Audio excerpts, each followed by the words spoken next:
All right, here we go. We're going to start factoring a problem that would normally not be factorable to us. And what I mean by that is that if we look at trying to factor this polynomial here, and we tried our method that we have been trying, first thing we do is look for a GCF and notice that there's nothing here in common among all four of these terms, and then say, okay, well, there's four terms, and I just factor by grouping.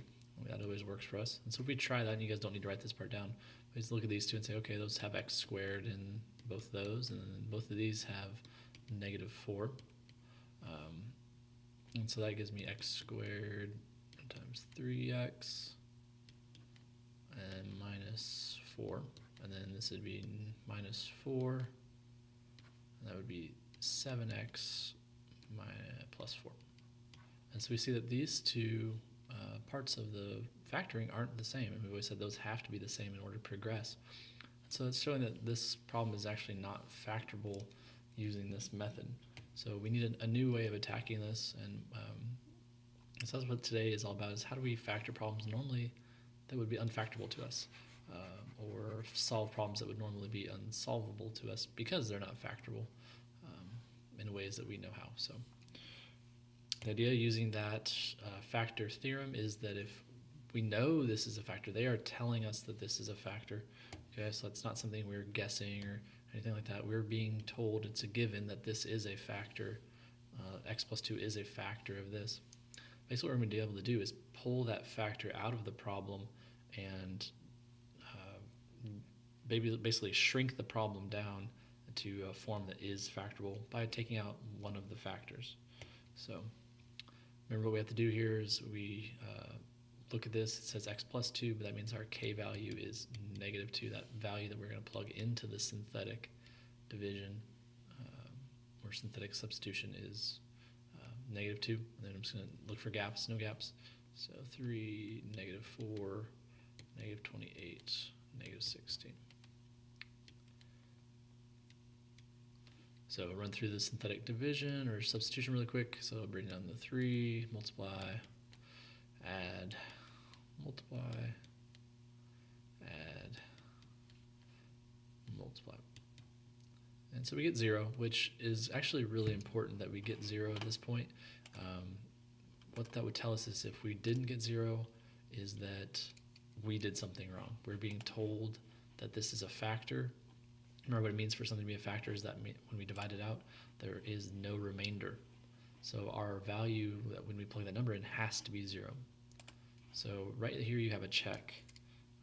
If this is not 0, then you've done something wrong, which generally would probably be that you've forgotten to switch this sign.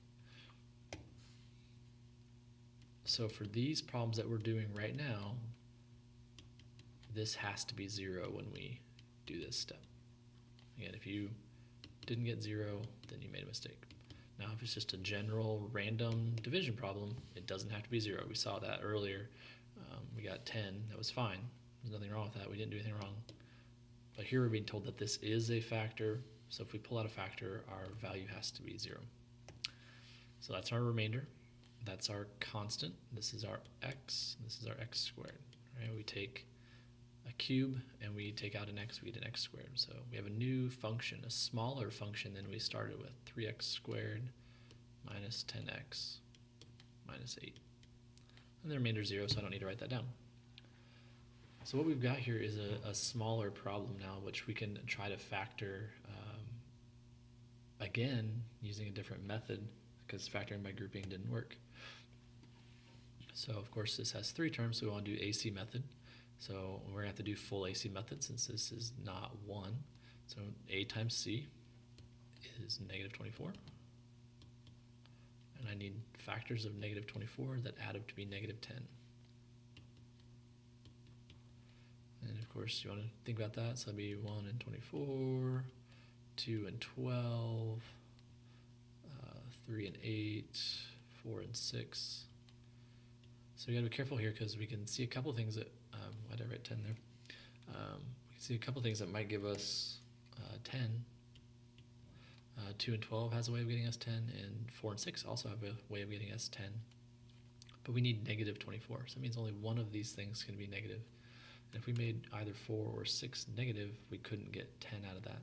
So it's going to be the 2 and the 12 here, and it's going to be specifically positive 2 and negative 12. So it's going to give me 3x squared plus 2x minus 12x minus 8. And then split that in half. So we get, if I factor an x out of both of these, that's going to give me 3x plus 2. And then both of these here have a negative 4 in them. That would also give me 3x plus 2. So here we see that the factoring by AC method is working now, since these two things are the same. And so that would give me x minus 4 and 3x plus 2. Now the last step here is to write the factored version of the original problem. The original problem had an x cubed in it, but right now I only have 2 x's in my answer. What I'm ignoring is this factor that they gave me. So you do need to make sure you bring down that original factor into your answer. Okay, so that's going to come down.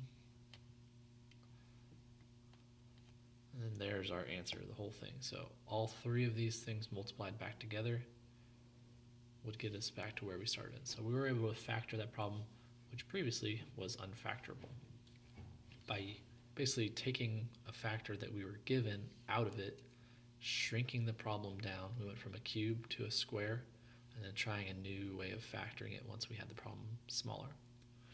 Okay. Notice it says you do or you try, but let's try it again together since we're here. Same idea. Okay, we're trying to factor this polynomial, and we're given a factor. And again, if we tried factoring this by grouping, we would find that it does not work. So right now, the way this polynomial is written is unfactorable to us. So let's look at how to do it this way. So again, our k value here is positive 6.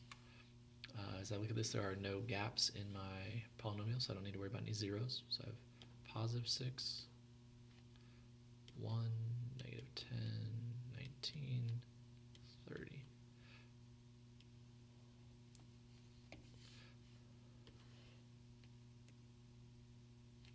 So run through the synthetic here really quickly. So 1, 6, negative 4, 24, negative 24, negative 5, negative 30. And so here's that 0 again. This had to be 0, and it is, so we know things are going well. Okay. And so what we do is put the x's back into the problem. We took an x cubed, and we divided by an x. That means we're going to get an x squared as our highest value. And then below that is an x, and then below that is the constant, and then there's our remainder, which we know is 0. So here's our new problem, our new polynomial, x squared minus 4x minus 5. And we need to factor this. And that's a really easy problem to factor. We can use shortcut AC method now since a is 1. So we just need to see what values, what factors of negative 5